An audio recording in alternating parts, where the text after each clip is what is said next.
welcome to Coaches Weekly. Brian Arnold here with women's lacrosse coach Brian Patterson. Coach, closing out the season with 2 wins, wins against Elmhurst and Benedictine, 10-7 and 10-8.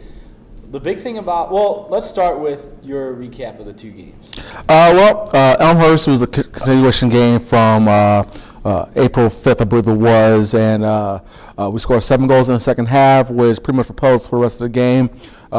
It's kind of a sloppy game, but we came out, we dominated like I thought we would, just not to the degree that I think we should have. Going to Benedictine, that was a very physical game. It was a very back and forth game for a while, but for the most part, we held our own. We controlled the tempo and everything like that. But beyond the victory itself, I was most pleased with my players for their composure. There were a lot of rough play in that game, and instead of going back and retaliating, they stayed within themselves. They stayed calm. They stayed cool, and they just focused on the task at hand and won the game, which is awesome. Yeah, and I think that's something we saw them do throughout this season. It's been really nice to see the team continue to grow and evolve as the season went on. One thing I noticed these last couple games was just how many different players were involved. I think we had 6 different players score against Elmhurst and 5 against Benedictine. Yes, finally it happened. We've been waiting for this day where it was not just our top 4 players of Sydney, Anna, Maggie, and Sonia scoring, where we had other people chipping in as well. We had Sandra score, we had Allie score, Jess score, Mel score. So it was a great thing to see a lot of people get into the act.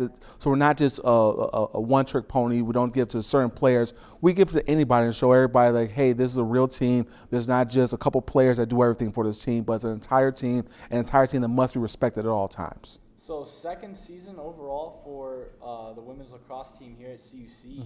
And definitely so much progress. It's been so exciting to watch.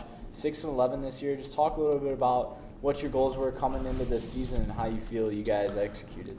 Well, personally, while we did get a lot of gains, we got the 6 wins more than the 0 wins we had last year. I personally felt that we left a lot of wins on the table out there, especially Wartburg game and Beloit, Alma, all games that we were winning late in the game or controlling a lot of the game, and I think that we should come out with a victory. But with that being said, I know winning is a process, and I know players must learn how to win, learn how to close out games, and finally we did learn how to do that by the end of the season.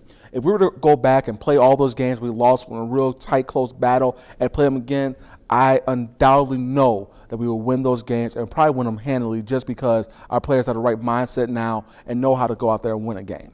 So heading into the offseason now, talk a little bit about your goals for the offseason and how you're taking on the recruiting process. Well, offseason is all about recruiting. Right now we have 4 signed to come in next year. We have a few more that are around the fence that we think are going to break our way, which will bring in a lot of great talent that will already pair nicely with the talent we already have, which will vault us to the next level, meaning that we should be in the conference playoffs at very least next year, and I'm planning to be in the conference title game and making a real push to that NCAA bid.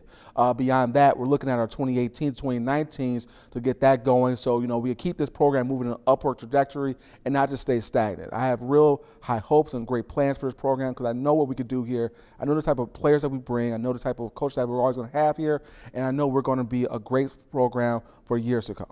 We're excited to see it, Coach. That's it for Coach Patterson and women's lacrosse. Thank you for joining us on Coaches Weekly.